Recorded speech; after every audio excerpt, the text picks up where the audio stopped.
अस्सलाम वालेकुम। मैं डॉक्टर नवाज आज आप लोगों को फालिज के बारे में दूसरी वीडियो करूंगा, जिसमें मैं आपको फालिज की अलामात और इलाज के बारे में बताऊंगा। जो पहले मैंने वीडियो बनाई थी उसमें मैंने आप लोगों को फालिज क्या होता है, उसकी कितनी अक़साम है और उसकी वजूहत है, इसके बारे में बताया था। तो जो फालिज की सबसे बड़ी अलामात है वो हम इस तरीके से शुरू करते हैं सर से, ताकि आप लोगों को याद करने में आसानी हो। सबसे पहले जो है ना, एक तो ये जो फालिज की अलामात होती है ये अचानक शुरू होती है, ये याद रखो। तो उसमें अचानक आपको सर दर्द होगा, और शदीद किस्म का सर दर्द हो सकता है या मामूली भी हो सकता है। और दूसरा ये कि सर में चक्कर आएंगे, आपको बहुत ज़्यादा चक्कर आएंगे, आपको चलते चलते आप गिर भी सकते। और तीसरे नंबर पर यह है कि सर के बाद आंखों में जो है ना आपको नज़र कमज़ोर हो सकती है, एक आंख में या दोनों आंख में, या आपको एक ही बजाय दो चीज़ें नज़र आएंगी। तो आंखों में कोई भी प्रॉब्लम हो सकती है। तीसरी चीज़ है यहाँ पे मुंह में जो है ना आपका टेढ़ापन आएगा। और चौथे नंबर पे ये है कि आपको बोलने में दुश्वारी होगी। आप सही तरीके से बोल नहीं सकते होंगे, कंफ्यूज होंगे, किसी चीज़ की समझ नहीं आ रही होगी, या आप कोई दूसरा बोल रहा है उसके बोलने में आपको समझने में दुश्वारी होगी। तो ये जो है ना चार सिम्टम ये हो गए। इसके बाद जो है ना आर्म्स हो गया, हाथ में और टांगों में, जिस्म के एक हिस्से में या दोनों हिस्से में भी हो सकता है, उसमें कमज़ोरी होगी या नमनेस होगी, आपको सुन लगेगा कि आपकी एक तरह की बॉडी सुन हो गई है। तो ये 5 बड़ी बड़ी अलामात हैं। और इसके लिए बहुत लोग जो है ना डॉक्टर एक लफ्ज़ यूज़ करते हैं, फास्ट, FAST, फास्ट। तो वो आप चेक कर सकते हैं पेशेंट में। एक का मतलब है कि फेशियल ड्रूपिंग, मतलब आप पेशेंट को बोलेंगे कि आप थोड़ा स्माइल दे दें, हंसी। जब वो हंसेगा तो उसका एक साइड का मुंह नीचे आ जाएगा, टेढ़ापन होगा मुंह के अंदर। दूसरा ये होगा कि एक मतलब है आर्म वीकनेस। आप मरीज़ को ये बोलेंगे कि दोनों जो हाथ है आप उनको ऊपर इस तरह उठाए सर के ऊपर। तो जिस साइड की वीकनेस होगी, कमज़ोरी होगी, तो वो साइड के हाथ वो ऊपर नहीं कर सकेगा। इवन अगर वो ऊपर कर सकता है तो वो डायरेक्टली नीचे गिर जाएगा, क्योंकि उसमें पावर नहीं होगी, उसमें ताकत नहीं होगी, तो वो हाथ नीचे गिर जाएगा।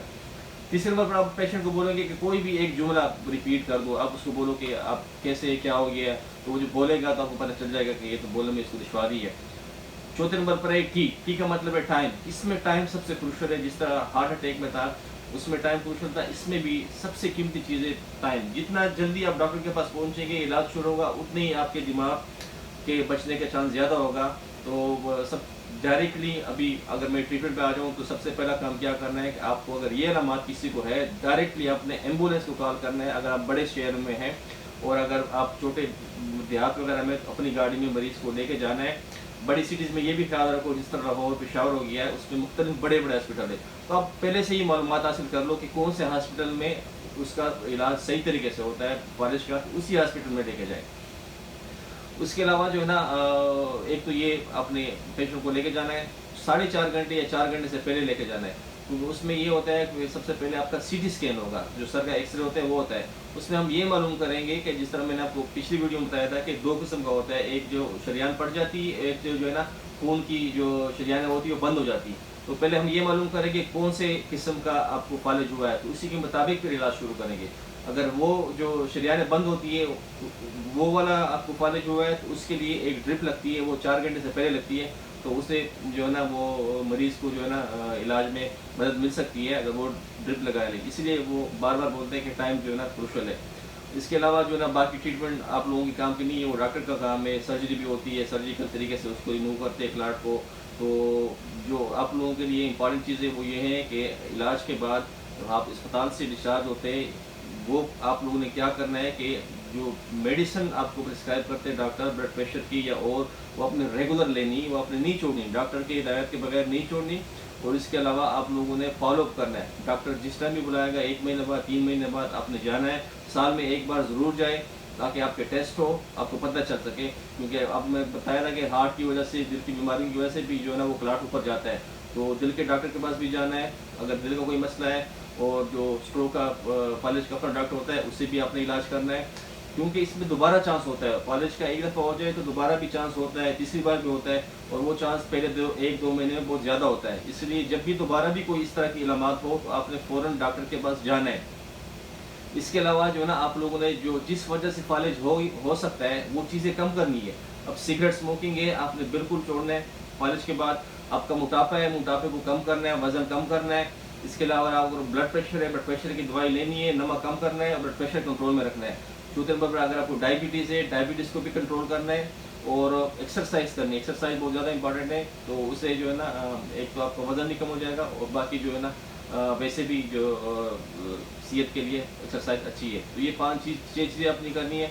और सबसे इम्पॉर्टेंट ये है कि आपने फिजियोथेरेपी करनी है, क्योंकि अगर कोई भी हिस्सा जिस्म का कमज़ोर है, वीकनेस है, तो वो फिजियोथेरेपी से, वर्जिश से दोबारा उसमें जो है ना वो एनर्जी, वो ताकत बहाल हो सकती है। तो अस्पताल में 1-2 हफ्ते के लिए कोई अच्छा सा फिजियोथेरापिस्ट तलाश करके वहाँ से एक्सरसाइज कराएं। तो उसके बाद घर में एक एक्सरसाइज होती है, वो फिजियोथेरापिस्ट जो वर्जिश वाला डॉक्टर होता है वो आपको बताएगा, वो वर्जिशें अपने घर में करनी है। इसके अलावा एक होता है स्पीच थेरापिस्ट, तो आपको बोलने में जो दुश्वारी होती है उसका भी अपना एक डॉक्टर होता है, वो आपको मुख्तलिफ तरीके बताएगा, तो आके आपको दोबारा अपने तरीके से, जो पहले जिस तरह आप नॉर्मल बोलते थे उस तरीके से आपकी दोबारा ये प्रॉब्लम हल हो जाए। तो ये 2 चीज़ें ये करनी है। तीसरी चीज़ ये है कि अगर बिल्कुल पैरालिसिस है, वो कमज़ोरी है, बेड रिडन है, बेड से बाहर नहीं जा सकता, तो पीछे जो है ना कमर वगैरह में बेड सोर ज़ख्म हो सकते हैं, तो उसके लिए अपना स्पेशल बेड भी होता है, वो बेड भी जो है ना आप ले सकते हैं। और इसके अलावा साइकोलॉजिकल जो है ना, क्योंकि पेशेंट डिप्रेस होता है, थोड़ा स्ट्रोक के बाद उसको खुश रखना है, मुख्तलिफ तरीके से उसको सपोर्ट करना है, फैमिली की सपोर्ट की ज़रूरत होती है। और तो ये कुछ चीज़ें हैं जो आप ख़ास जो मैंने आपको अलामात बताई है, अगर ये हो जाए तो एक तो टाइम वेस्ट नहीं करना, डॉक्टर के पास जाना है, दूसरा फॉलोअप करना है डॉक्टर से, मेडिसिन रेगुलर यूज़ करनी है, जो चीज़ें मैंने बताई है वो कम करनी है, स्मोकिंग वगैरह।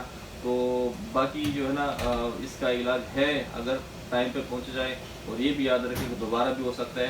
तो कुछ चीज़ें हैं जो इमरजेंसी की होती है, तो वो हमने प्रायोरिटी पे करनी होती है। तो थैंक यू।